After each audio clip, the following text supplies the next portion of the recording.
Welcome everybody to another episode of the Win Government Contract Podcast. I'm your host Abraham, and I've got my one of the companies that's part of the Win Government Contract Podcast here, Vicky Vang. You want to say a few things to our audience here, Vicky? Welcome. Sorry I wasn't with you guys last week, but I'm back and looking forward to learning more about government contracting. All right. Well, I'm gonna pause for a quick second here because I need to mute my phone so that we don't get disturbed during the session. I forgot to mute it. So all right, so we're good. So if you're joining us for the first time, welcome to the podcast here. And we're going to be talking about how you can win government contracts. And we got a few key things we're going to talk about today. We're going to talk about the key 7 key things that you need to do to be successful in the government market. And then we're going to focus on one of those items today. And if you stay to the end, we're going to give you one of the bonuses for staying to the end and that sheet itself. And then we're going to be, but the way we're going to address it, we're going to speak about it as it relates to Vicky's company. And because this is a Win Government Contract podcast, but we're applying practical information. We're not talking about theories or strategies, but we're discussing theories, strategies, concept, and tactics, but we're applying it specifically to Vicky's company. And so if you're watching us, you can apply these same principles to your own business as well. So that's really what this podcast is all about. It's about teaching you how to speak governese, but making it practical for you and your business so that you can be successful in the government market.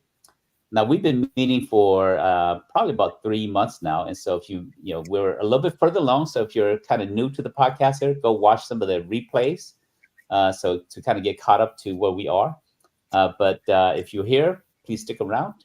If you're watching this here on a recorded sessions, thanks for watching us. Please don't forget to like, subscribe, and keep coming back. If you want to join us the live session, it's every Wednesday, 11:30 a.m. Eastern time. And so, but with that, it's good to have some of you join us live here. If you are joining us live, let us know the name of your company and where you're joining us from.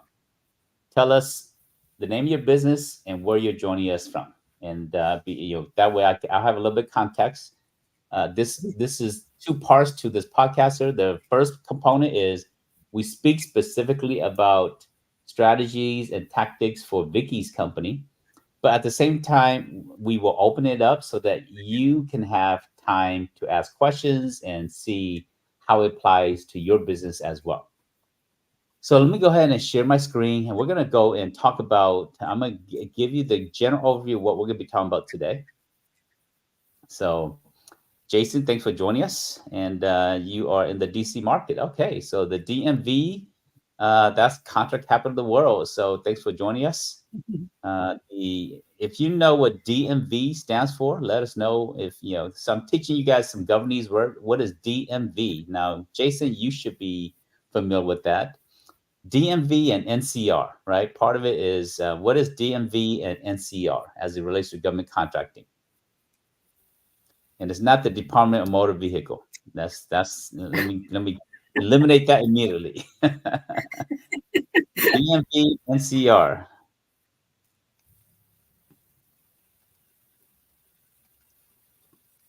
All right, some of you guys should know because you know how to speak Governese. So, yep, exactly, Jason, because that's your neck of the woods. So it's the DC, Maryland, Virginia area. So DMV, DC, Maryland, Virginia. Now, what is NCR? NCR, and it's not the National Cash Register Company, the Fortune 500 company. NCR is another governance word that you guys should be familiar with. So while you guys are putting that into the chat, I like to see who knows what that is, but I want to go ahead and dive in. And so this is what we're going to cover today. So we've been talking about many different things here, but today we're going to talk about the 7 keys to success in the government market. And with that, we're going to talk about building the capture team, and we're going to talk about 6 types of relationships. And then we're going to touch a little bit about the Dream 100. And so as we do this here, you will start to see exactly what I mean by the 7 keys to success, because ultimately this is how you're going to be successful in the government market. So let's dive in here, and let me go ahead and pull up this document. Now, this document that I'm about to pull up, if you stay to the end, we will make it available to you. And so this is your bonus for joining us live. And so we're going to talk about the 7 keys to success in the government market. And okay, so NCR, yeah, National Capital Region. Good job. Um, so 7 keys to success. I like to hear, see if you, what you think. Put in the chat what you think some of the keys are, and then we're going to look at it in a second here.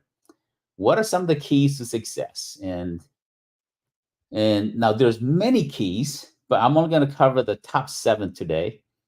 And Vicky, what do you think? What are some keys to success from your perspective?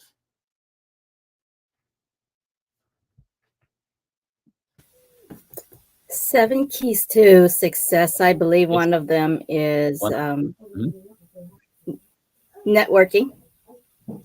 Okay, I love it. Networking is one. Absolutely, that is one. I phrased it a little bit differently, but yes, that is absolutely one of it. All right, so let's go ahead and Um, dive in. Some of you guys are not participating who's joining us live, so let's go ahead and go in. And the first is what you call networking, Vicky, but it's relationships. And in the retail world, we call it location, location, location. If you have an online store, it's domain name, domain name, domain name.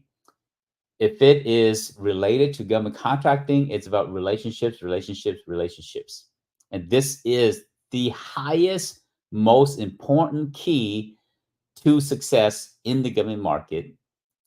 And you have to go and build KLT, know, like, and trust. And so that's really what we're going to be doing in the coming weeks. We'll be helping Vicky uh, build relationships. And but before we could build relationship, we have to create a list. We have to build your dream 100. We have to do all these different steps so that you can start to strengthen and grow your relationships. So that's most important thing. And then let's talk about number 2. Number 2 is past performance. And this document is available to all of you joining us. We will stay to the end. We will give it to you as a link so that you can have access to it and use it and read the details to it there. Yes, past performance is, I would consider this here the number 2 most important key to success. Why? Because if you're going after opportunities and you don't have 3 past performances, 3 projects that you worked on, you can't submit a opportunity. I was in a teaming co-op earlier, and the Alliant 3 opportunities, it's I think like a $25 billion opportunities, but the members didn't have the past performance, because the past performance they were looking for line 3 was 7 million or higher. And so if companies didn't have that, um, they couldn't bid on it. So past performance is key. Now, for many of you, you're not going to go after a $25 billion opportunities. You're going to start off with the $100,000 project, $500,000 project, $1 million project, $2 million project. If you're new, anything beyond that is too much. There's too much risk. You don't have the mobilization capital. All of that is important. And so Effie's given some really good comments here. She says, yes, past performance is part of it, relationship. And she said, proposal, certifications. Yeah. So, yeah, absolutely. So we'll talk about some of those things, Effie, in terms of some keys to success. So, past performance, you need 3, and typically within the last 3 years. So, 3 projects within the last 3 years. Relevant past performance. That's really the key here. So number 3 is proposal, right? You need proposals. You need to know how to write proposal, because So there's two sides to this here. There's the RFP and there's a proposal. So the solicitation is what the government is asking for. And in the solicitation, there's a statement of work. And then your proposal, when these two comes together, that's what we call government contracting. So the proposal is half the contract, the solicitation or RFP is the other half. And when they come together, it becomes a binding agreement between a company and the agency, and why we call it government contracts. That's why we call it that there. So proposals half the contract, RFP is the other half. So if you want to be successful, you have to know how to write proposals, or you have to learn how to write proposals, or what else? Vicky, let's take a quick second. Let's talk about your proposal skills. You want to shine a little bit light with me about where you are, your comfort level with proposals and writing and so forth. Where are you in this process? As far as the proposal level, I am still in the beginning learning process. Mm-hmm. That's pretty much it. Okay. This is and thanks for just being open with everybody. And the proposal is key. And so if you're not that great, let me just ask the audience, and you included, Vicky, if you're not great at proposal writing, what should you do? And some of you are amazing proposal writers. Some of you're horrible, and you English 101, you ditch that class. And English 102 and all the advanced writing classes, you skip all that. And so you don't your writing skills is horrible. And so this is going to be, for some of you, this is an area of weakness. And so if this is an area of weakness, what should you do? I think Evie says you can hire someone who can write proposals for you. Absolutely. That's a very, very key, key strategy there. There are proposal writers out there. So this is an area of weakness. Or for many of you, just, you're okay at writing. You just need to improve on it.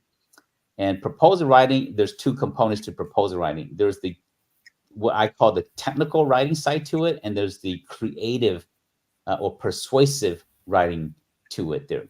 So you have to be a creative writer and also a technical writer at the same time. And like for me, I'm wired more as a creative writer. I hate technical writing, but I've learned to do technical writing because this part of what I do here. Government contracting is part of what I do. So I do that for that reason.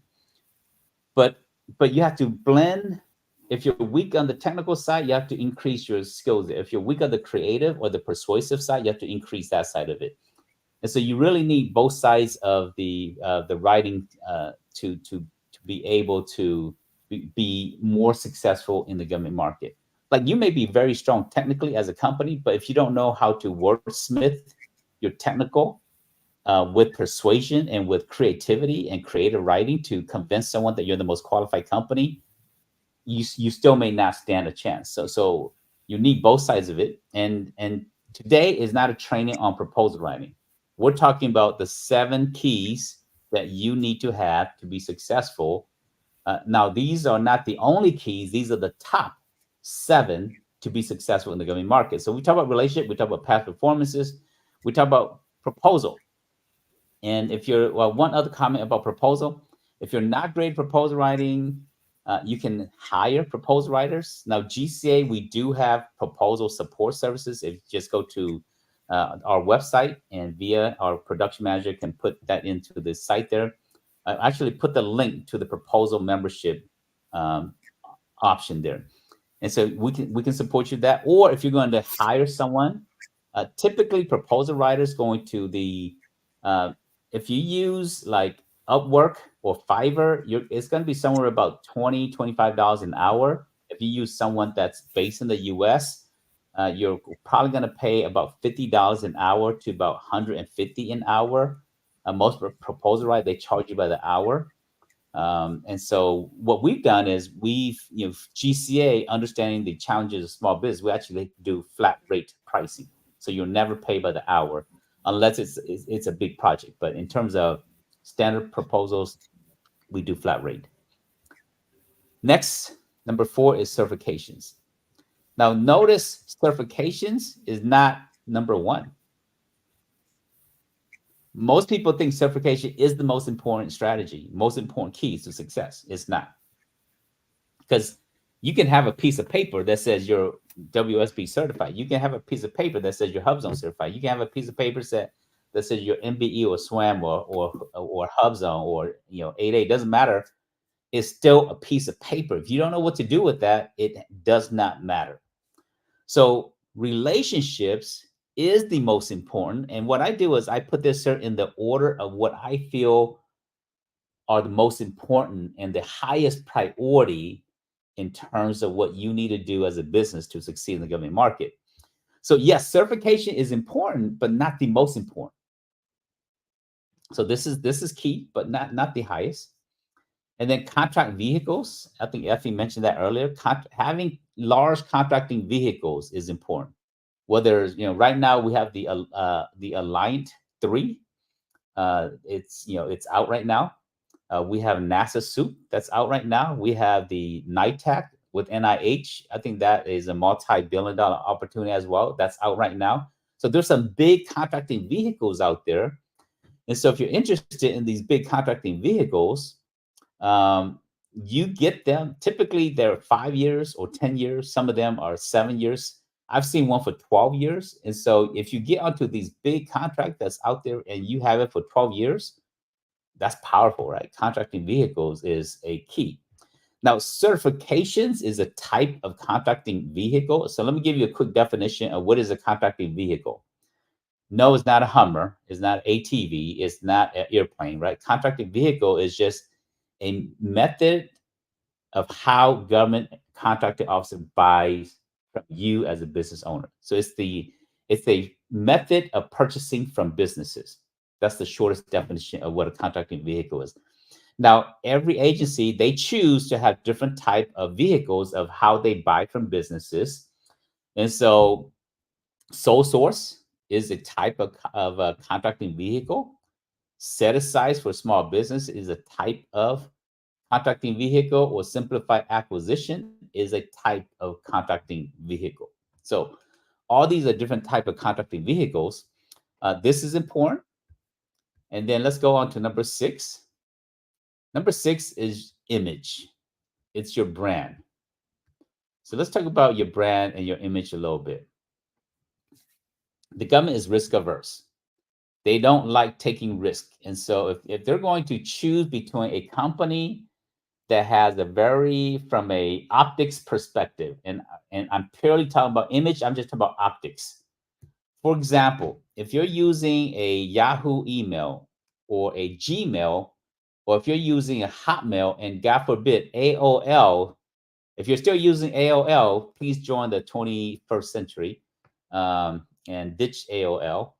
But to do government contracting, you need a professional email address, right? So that's part of creating a brand that's going to create trust. And if you're using Gmail, it doesn't, the contract officer says, Jason, if you want to win a $1 million contract, your brand does not represent $1 million if you're using Gmail. If you're trying to win a multi-million-dollar contract, you have to get your brand to look like it can handle $1 million, multi-million-dollar contract. So that's really what I mean by your image and your brand here.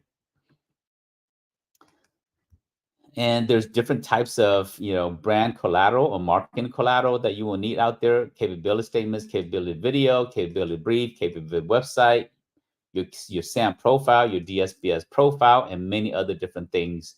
But this is just a quick overview. Again, today is not a training on how to create all these collateral. We have a different class for that there. Let's move on to number 7. So number 7 is registration. Registration, there's lots and lots of registration points. You can't win a contract if you're not registered as a vendor, right? So yes, you need to be registered. Register in SAM, register in the state marketplace, register at the local, the city, the counties. There's One federal, there is 50 states, there's over 3,000 counties, and there's over nearly 36,000 cities and townships out there. And then there's about another 35,000 special districts. And so all collectively, there's 85,000 agencies out there. Do you register with all of them? The answer is no. Register. Let me, in terms of registration, let's talk about register at the federal level, register at the state that your business is based out of, register at the main city that is the main urban city because they have a lot of opportunities. So if you are in Illinois, you register in Chicago. If you are in California, register with Los Angeles, right? So or your the more urban, like California, there's a lot of big urban cities. So if you're in Georgia, like we are, register with the city of Atlanta.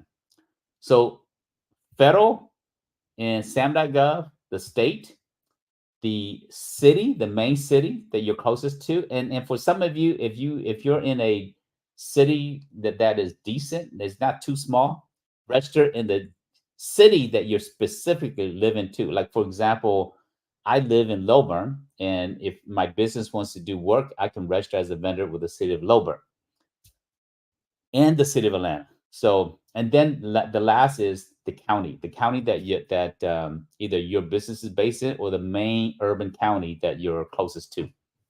So these are the 7 keys to success. So really, what we're going to talk about is, Vicky, we've been preparing and getting your business ready to go and pursue bids. What we need is past performance. We we cannot bid on a lot of opportunities if we don't have past performance. And so what we to get past performance, we need relationships. And relationships in the form of teaming partners, relationships in the form of joint venture partners, in terms of mentor protege relationships, relationships in terms of being a subcontractor to a prime or being a prime to a subcontractor. So this is what we're going to be talking about for the part of the day here is how do we build past performance for your company?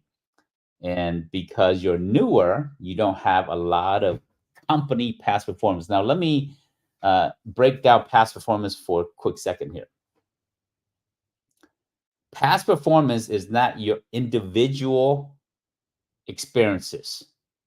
We define past performance as corporate experiences, company experiences. So the government does not count your individual experiences as it relates to past performance. Now, there may be the resume, there may be a project manager, or there might be a program manager, and the government asks you for a resume of someone who have experience. That's not the same thing as past performance. That has to do with key man or key.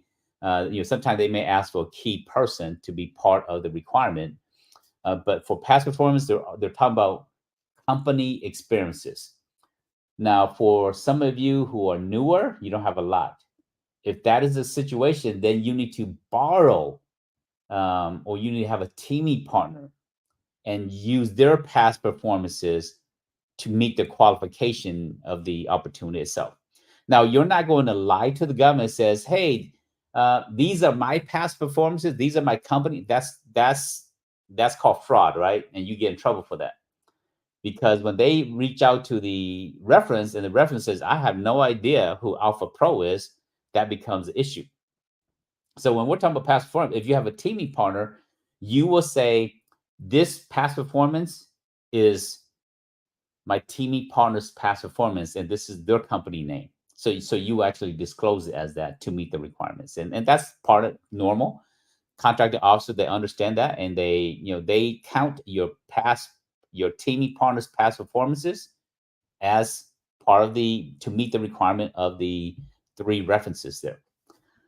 So past performance is key. So Vicky, just a ballpark right now for your company, approximately how many past performances do you have? I don't have any. Right. So this is a major area of weakness. because your company's been around a little bit, but you haven't really won any contracts. So I'm going to share with you the fastest way outside of teaming partner. Teaming partner is the fastest way. But there's another way you can get past performances immediately. For some of you, this might be a very good technique. In fact, I'm going to share an example with a company that we use this technique here. So this company is called SimCore. And when I first met Jade, it was just her. So it was just Jade.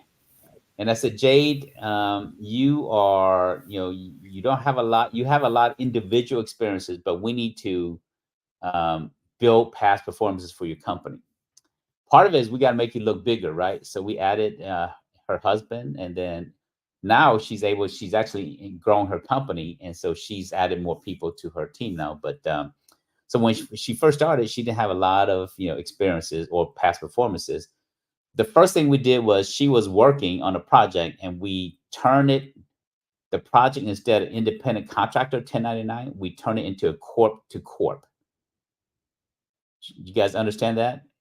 If you are working as an independent contractor or maybe as a 1099 contractor to a company, the first past performance you get is by asking them to pay your company instead of paying you as individual. When they pay your company, now that becomes past performance, because that's not a employment, or that's not a contract with you under your social security. That is a contract with your company under your EIN number. So now you can consider that as your past performance. So that's the quickest way outside of teaming partner. And for some of you, that is your situation. Well, in this situation, Jay, we did corp to corp. And so now she actually has gone from just her to now she has about 12 employees, or 12, adding 12 people onto her team. And she's doing a few $1 million in revenue now. So she's come a long way from, hey, I'm just starting. I have nothing, no past performance, all this stuff. And so now she's added about 12 billable contractors and employees to her team. So past performance is key, Vicky. So let's talk about how do you build past performance, and that has to do with relationships. So if we come back to this here, we have to build your capture team. And your capture team is part of it, and part of your capture team are subcontractors. So I'm going to take a second and talk about the 6 types of relationships that you need to be successful in the government market. So we're going to go to row 559 and our in here. And I'm going to give that as a bonus also. If you don't have, if you don't know, or if you want this diagram that I'm about to show you, stay to the end. I'm going to show you I'm going to give this diagram for you, because this is part of the 6 types of relationships that you will need to be successful in the government market. So I'm going to come down here, and this is this attachment.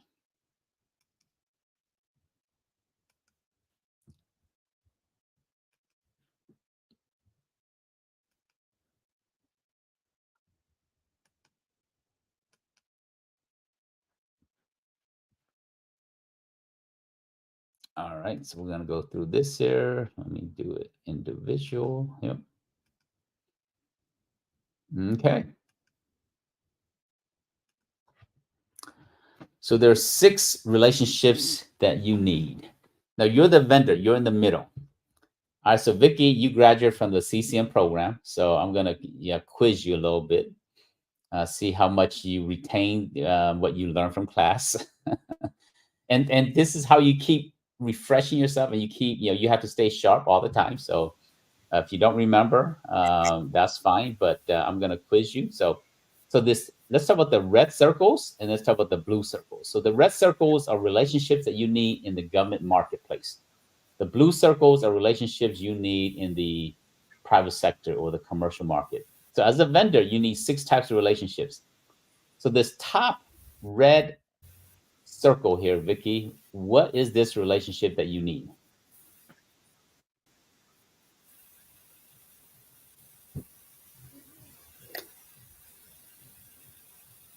I know the other one, Okay. Let's go down to the which is bottom. on the Bottom. lower right. That's a All right. small. Oh, Oh, bottom right. Okay. that one. Bottom right. What relationships do you need here? Yeah, that's the small business. S- Um, Small business specialist, right? So small business advocate, small business yes. specialist. So you need these relationship. Whether it's sometimes they're called the OSTABU, sometimes they're called the small business liaison, sometimes they're called the SABU, the small business advocate, small business specialist. They go by SBA boss. They go by many different names. So you need relationships with these people here. You also need relationships with the contracting office or the contracting officers. And then this top here is relationship with end users. So these are the three relationships you need in the government market. The end user has a need, but they don't have the power to purchase. The contract office or the contract officer, they have the power to purchase, but they don't have a need. The small business advocates, they have influence. They don't have a need, they have influence. So they all work together. So the agency, the end user, they have a need. The contract officer have the authority to purchase, and then the small business advocates, they have the influence to say, hey, don't you need a women-owned business? Don't you need to meet your 8A goals? And they can actually introduce you to the different parties. So that's really the relationships that you need here. So let's talk about the blue circles. So the top right is small business. You need relation with other companies that have different certifications that you don't have, that have different business capabilities that you don't have, or have different relationship with different agencies that you don't have. You also need relationship with large primes. They subcontract work to you as a vendor. They also have they have the requirement 35% of any project over $750,000. Large companies must sub it to small businesses. So you need relation with large company, and then you need a capture team or your internal government contracting team. So your capture team is made up of a proposal writer, a cost estimator, relationship manager, a BD person, your CPA, your legal team. All of these different people are. This is your internal team here. These are the 6 relationships you need. So in building your Dream 100, I'm going to make this available to all of you who join us to the end. And so this slide here will give it to you, so that you can study this 6 types of relationship you need. So coming back to what we've been talking about here. So Vicky, we have to build your past performance. And to do that, we need to create a list of relationships with small businesses and other large companies. So that's really the starting point here. You can build relation with end users, with agencies, contract officer, but you can't really do anything if you don't have past performance. So that's where we have to start with building a relationship that gives you past performance. So Vicky, do you have your Dream 100? Yes, I do. You want to share your screen, and let's see where you are with your Dream 100. Uh, Deanna, yes, we will give you the slides with the 6 relationship and the 7 keys to success. Just stick around a little bit here, and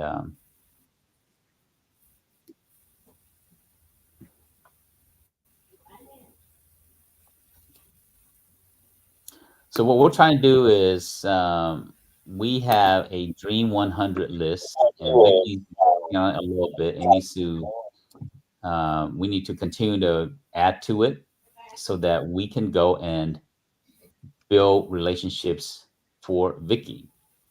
All right, so this is your Dream 100, and now click on the Dream 100. Okay, so this is yours right here.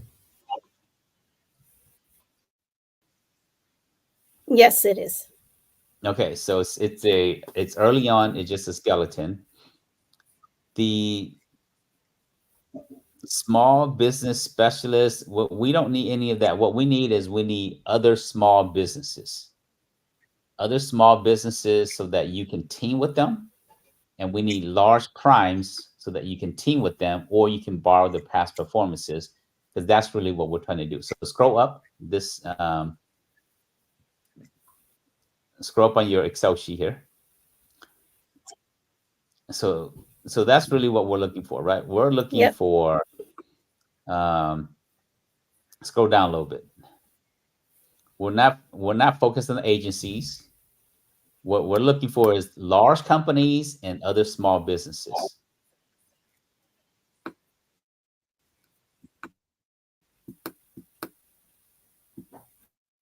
Right here. Okay. So The we got to primes. find. Mhm. Go ahead. Yeah. So we got to find primes So, that are successful. so the primes I have. Okay. So that's what I have so far for my prime, and that's what I have for teaming partners. Okay. So you have Allen Consulting, Airstorm Consulting, and then DEI Consulting. Uh-huh. You don't have your new teaming partner that you met with on Correct. Monday on here? I haven't added that one on yet. Oh, yeah, you should. Okay. Well, I connected I Vicky will to add that a one on. I teaming was. partner. Yeah, they need to be on here. So this is that document, and if you stick to the end, I will give you the Dream 100 sample here as well. So what I'm going to do is, Vicky, I'm going to share my screen, and I'm going to show everybody how to build your list of large companies and small businesses so that you can go after these relationship. And then what we're going to be doing is we're going to be talking about how do you email them and how do you create trust with them so that they can share their past performances with you. So that's not today. That will be the coming weeks. But today I'm going to show you how to build that list. So Vicky, you've seen the Dream 100 a few times, and so uh, I want you to work on your Dream 100 as part of this week's homework assignment, so that I can give you more support on it. Your Dream 100 is still very limited, and so we need to enhance it. We need to add more companies to it. So let me share with everybody, how do you build your Dream 100, and how do you really, more so, how do you find large companies? How do you find small businesses that are good teaming partners for you? And I'm going to share with you what that process looks like. So, all right, let me exit this here.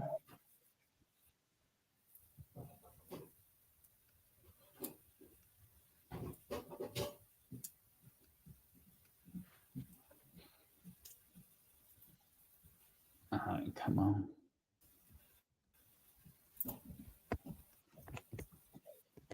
Let me stop share for a quick second. Okay, all right. So let me move this out of the way, and then I can reshare again.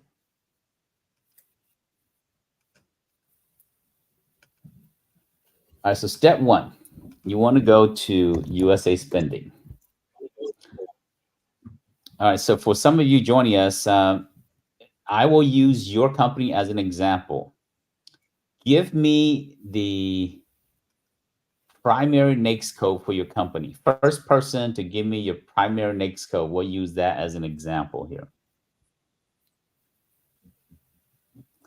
Type in the chat your primary NAICS code.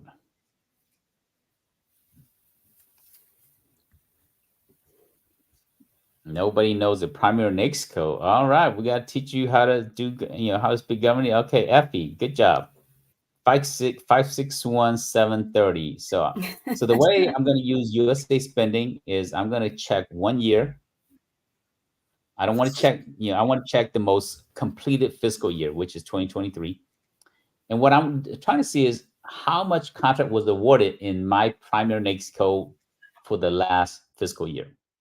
So I check that, and then I'm going to scroll down here, and I'm going to come to North American classification system. So I'm going to put in here 561,730, which is FE is, uh-oh, what's going on?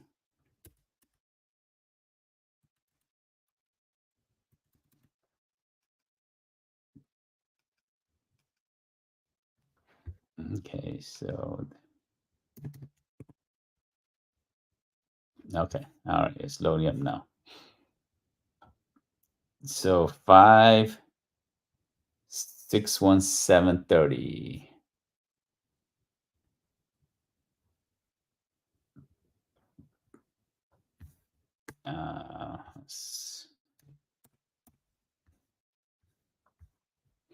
So I'm gonna check landscaping, and that's all I'm doing at this stage here. So this is called usaspending.gov, and we'll put in the chat there. And that's all I'm doing here, and then I'm gonna click submit. Once I click submit, it's gonna give me a lot of information, right? It's gonna say, hey, in Alabama, they did 15 million. In California, they did 83 million. In Virginia, they did 41 million. And it tells you, but state by state. It also tells you which agency spent the most money for landscaping. Now, what I'm really interested in is this down here. So last year, FE, they awarded 4,803 projects for landscaping at the federal level. This is what I'm interested in. The biggest project was $33 million. This is a company I need to work with. See, the recipient, this is a large company I need to work with. Western Construction, Discount Tree Services, CSC Jones. These are the companies that we want to team with, right? Some of these are large companies, some of these are small businesses. But now that I have this list here, the next thing, there's 4,803 projects in here. The next thing I want to do is I want to go to the very top, and I want to click on download. I want to click on award. I'm going to click on everything, and it's going to download. It might take a few minutes to download this here, so be patient with this here. And so if you're using this here for the first time, just wait until it downloads.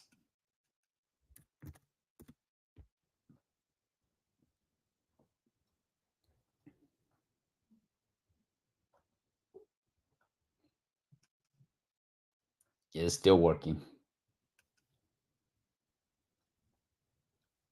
Yep, still in the works. Okay, so while this is downloading, I'm going to pull up the Dream 100 and show you what the final will look like. So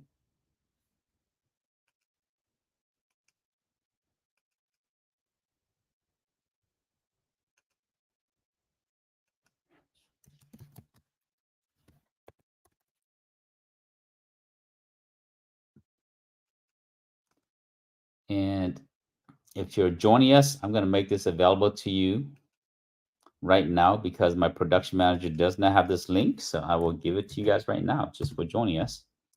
This is a very powerful tool here, your Dream 100. I'm going to open this up.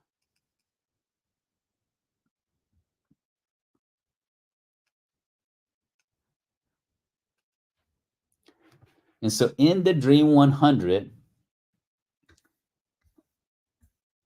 what I'm really interested in is for today. Now, there's other things. I want to find who are my top 20 large primes, and I want to find who are my top 20 small businesses to work with.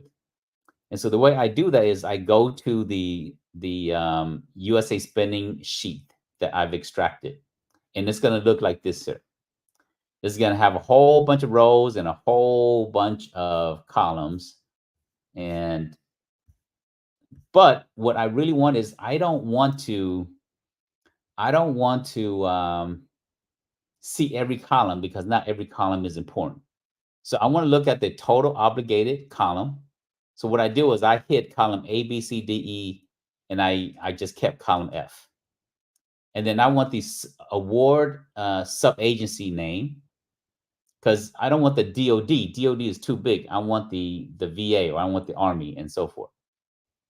So, and then column AG, this is a very important column for me. Why? Because this is the recipient. These are the companies that are winning contracts. So this becomes a very important list for me. But what I want to do is I want to click the between the top left corner here, and I'm gonna make sure you click on the filter, right? Make sure you check filter. Once you do that, you can come in here and I can take the recipient and I can reorganize this in ascending order. Once I do this here, I can quickly go through and see who's winning contracts and who's not winning contracts. So like for Agathos Lab, I can see, okay, they won 17 projects, $463,000. So Agathos maybe not the strongest because they won about $500,000. There's not enough meat to go around and share with me. They may be a good potential teaming partner, but not necessarily a prime that's going to sub work to me. So I'm going to continue with my list. And I'm going to say, oh, a RUP. Oh, I see they won a lot of contracts. You see their name pop up multiple times. So I'm going to take all the contracts that they won. I'm going to highlight all this here. And so they've won a total of 51 projects. 51 at the very bottom here, you see 51. I know it's kind of small for some of you, but 51 project and $16 million. When I highlight this here, the Excel will summarize it for me down the bottom right here. Average contract is 320,000. Total contract is 51 and $16.3 million. So this is one of my company that I want to work with. So if I come back to my Dream 100, you guys see, right? I've got a RUP lab right here. This is one of the companies. And I put in here that they're doing $16 million in terms of contracts. So this is one of my main company. Now, right now, I don't know if they're a large company or they're a small company yet. Right now, I'm just curating who are the companies that's I'm going to put on my list. I won't know if they're large or small until later. So now that I've found this company, I just keep going. I just keep going. And what I want to do is I want to see who's won contracts. Now BML, they won a few, but let me highlight them. So they won 415,000, so not big enough, right? So this is the process of how you find out who's winning contracts and who you can team with. Now here's a company called the Center for Disease Detection, CDD, not CDC, right? So they're playing off of the Center for Disease Control. They're going with Center for Disease Detection. And these are the contracts that they won. So they won quite a few. So they won 50 projects, $52 million. So this is a potential company that I want to add to my list. So now that I have the list, right? And again, you just have to go through all these projects to see which are great. And then what you're going to do is you're going to finalize it. You're going to say, okay, this company, they won this much contracts. This is the number of contracts they won. The average contract is this here. So you're going to put it into your top. Right here, I have my top 12 here. And you can actually do top 20. That's really what we want to get to. So once you have this here, then you want to find out, okay, are these large company or these small companies? To determine if somebody is a large or small business, you have to take the company name, and then you have to go to another website. This is another government website, dsbs.sba.gov. So when you come here, you want to come down to the company name down here, come to the middle. Oop, past it. Where it says, where is it? Okay, right here. Where it says company name. Paste a RUP in here. And then in here, I want to make sure I get their email. I want to get all the contact information. So I'm going to click on this here, and I'm going to take out the address because I don't want it in 3 lines. So I just want the address, the city, the state separate. And then I'm going to make sure I get their UEI number. And I've already got their email address. I want their website. I want the year they were established, and all this other stuff is fine too. But for now, I'm just going to start with those there. I'm going to hit save. So now it's going to, when it gives me a search, it's going to give me all that. Well, in this situation, I'm searching for one company, but I want all the information. And so then I'm going to hit, once I do that, at the very bottom, I'm going to hit search. And if the company is a small business, it will be in this portal. If it's not in this portal, then either one, they're not registered in SAM, or they are, they're a large company. So you see, I don't see this company in here. So either they're not registered in SAM. I know they're registered in SAM because they're winning contract.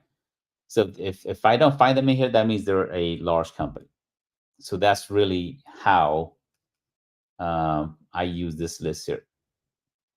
Now, if I want to further decide if they are I want to know in general how much revenue the company is making.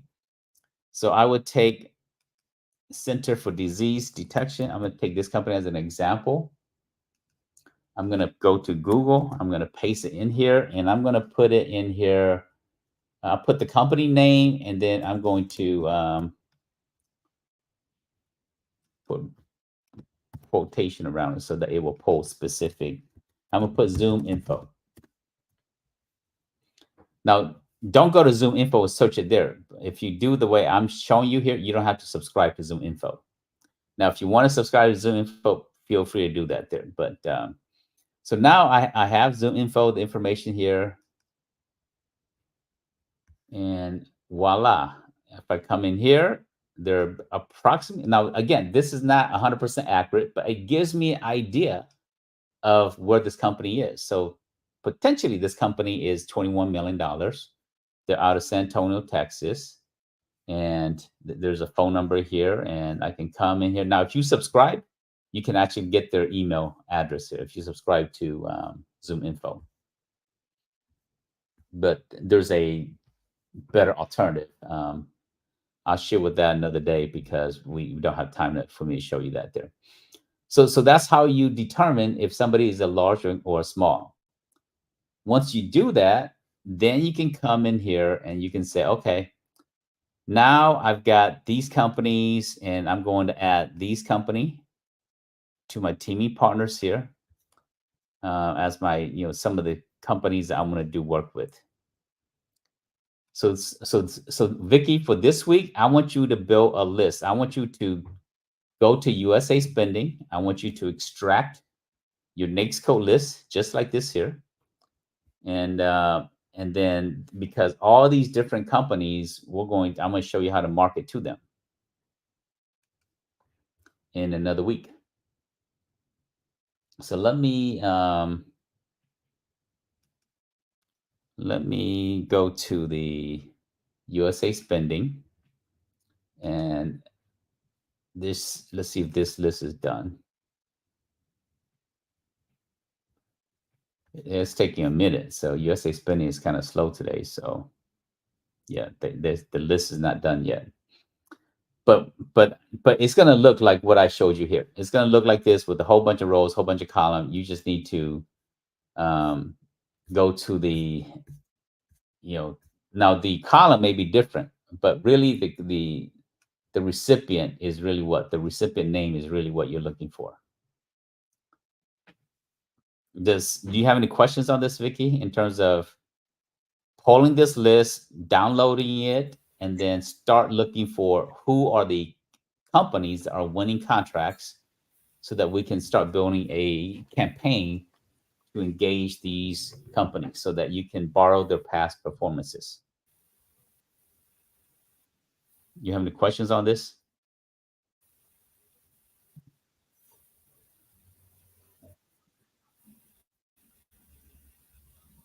I can't hear you, Vicky.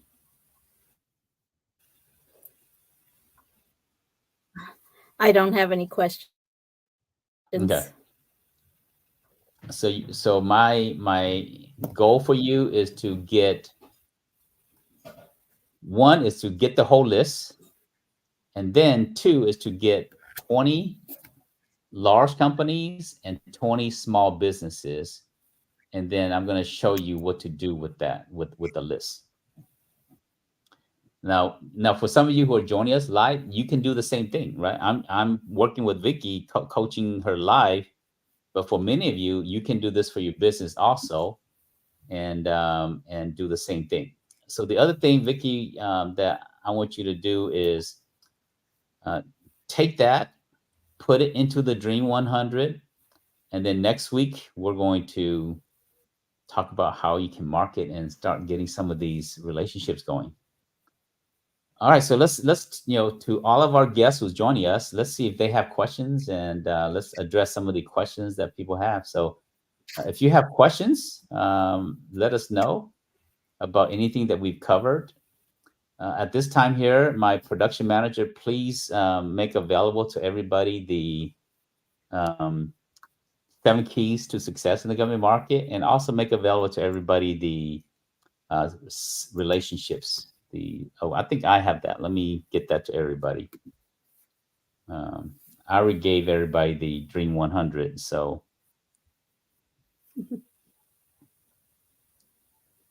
let me give you guys the let me pull it up. This is what we call the relationship triangle. So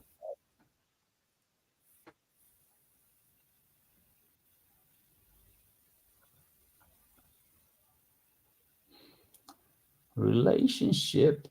All right, let me find it. If you have questions, type it in, and then I will address your questions in 1 second. I just want to make sure that you guys have access to the relationship triangle.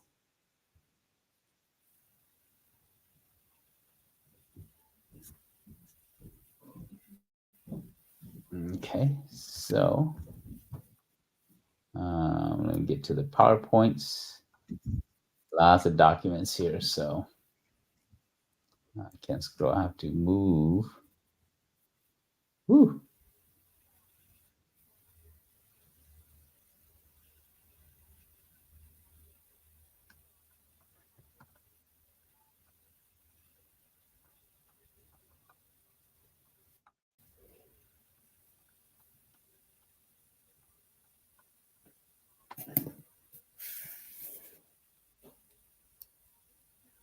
Where is it? Oh, here it is.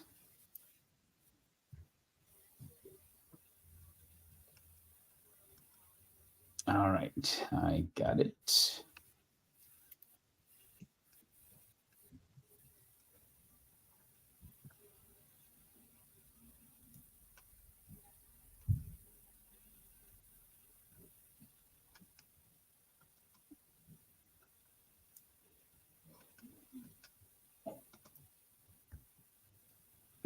Why is it not showing up?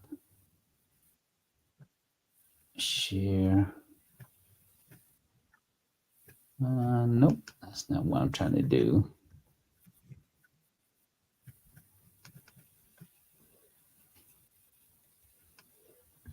All right, let me open it up. Can I ask you a question, Abe? Yeah. Mm-hmm. Go ahead. So in in regards to proposal, somebody had mentioned taking a course in proposal writing. Would you recommend that? Yes, absolutely. If you are, in fact, we can.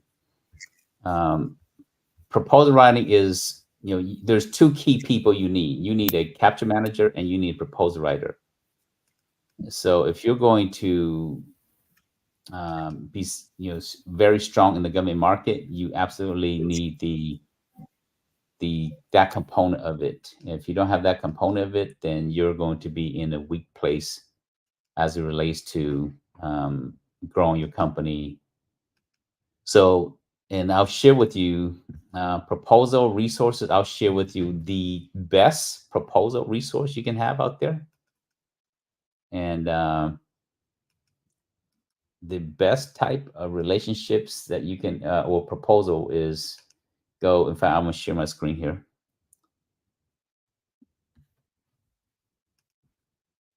So, all right. So, this is the 6 relationships that you need. This is that document there. So for proposal writing resources, there's a lot of great organizations out there, but the standard in the industry is called Shipley, and their website is Shipley Wins. So I'll put this in the chat, and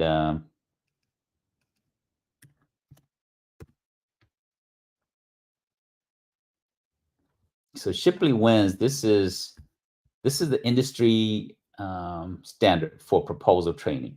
And so if you come in here, you go to their training, they have different type of training. And so for many of you, it'll be the on-demand training. And so just come in here and look at what they have. And then, and take, they have great tools, resources, and so forth. I learn from everybody, right? And you as a government contractor, you should learn from everybody too. Because you're trying to learn governese, and sometimes, you can learn you don't want to speak one dialect of governese, because if you only learn from me, you're only speaking one dialect of governese. You want to get a broad perspective of different dialects. And so different people will teach you different approaches to government contracting. And so Shipley is the industry standard. Use their resources. For many of you, you're not a great writer. You don't want to. Oh, you know what? There's actually a free resource that teaches Shipley method. And let me see if I can find that. There is. Oh,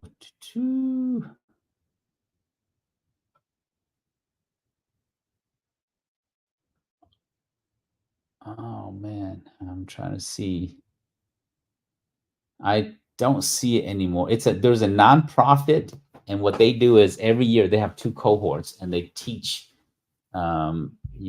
business owners and individuals how to become proposal writers.